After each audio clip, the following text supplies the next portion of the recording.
Hello అండి. కార్తీక మాసం అంటేనే శివకేశవులిద్దరికీ కూడా అత్యంత ప్రీతికరమైన మాసము. అయితే ఈ కార్తీక మాసంలో వచ్చే కోటి సోమవారానికి చాలా ప్రాముఖ్యత ఉంటుంది.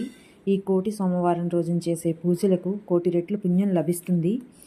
అసలు కోటి సోమవారం అంటేనే సోమవారం చేసేది కాదు. కార్తీక మాసంలో వచ్చే శ్రవణ నక్షత్రంలో కలిసి వచ్చే రోజును కోటి సోమవారము అంటారు.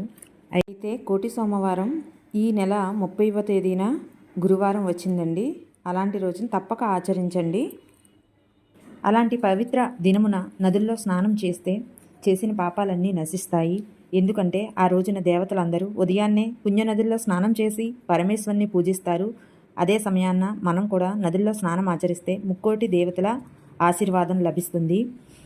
అయితే పూజా స్నానం ముగించిన వెంటనే అటువంటి అవకాశం లేని వాళ్ళు ఇంట్లోనే వేకువజామున లేచి చన్నీటి స్నానం చేసి చక్కగా పూజకు కావలసినటువంటి సామగ్రిని సమకూర్చుకొని ఇంటి ఆవరణాన్ని శుభ్రంగా ఉంచుకొని పూజకు శివునికి ఎంతో ఇష్టమైనటువంటి జిల్లేడు పూలు, జాజి, గన్నేరు, చామంతి పూలతో శివుణ్ణి పూజిస్తే తప్పకుండా మనం కోరిన కోరికలు నెరవేరుతాయి.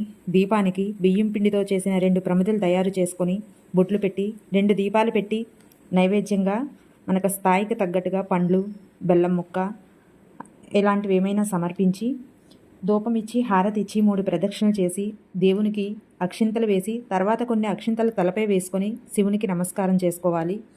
భక్తితో శ్రద్ధతో ఓంకారనాదంతో మనసుని లగ్నం చేసుకొని దేవునికి అంటే శివయ్య ముందు మన కోరికలు వినిపించుకోవాలి. ఉపవాసం ఉండే అవకాశం ఉన్నవాళ్ళు ఉండవచ్చు.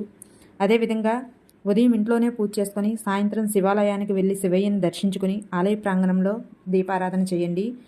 ఈ నెల మొత్తం చేయలేని వాళ్ళు ఈ ఒక్క రోజున పూజ చేయడం వల్ల కోటి రెట్లు పుణ్యం లభిస్తుందన్నమాట. కోటి సోమవారాలు మనం పూజ చేసిన ఫలితం లభిస్తుంది. కాబట్టి తప్పకుండా మీరందరూ కూడా అవకాశం ఉన్నంత వరకు కూడా రేపటి పూజను ఆచరించండి. వీడియో నచ్చితే లైక్ చేయండి, ఛానల్ సబ్స్క్రైబ్ చేసుకోండి.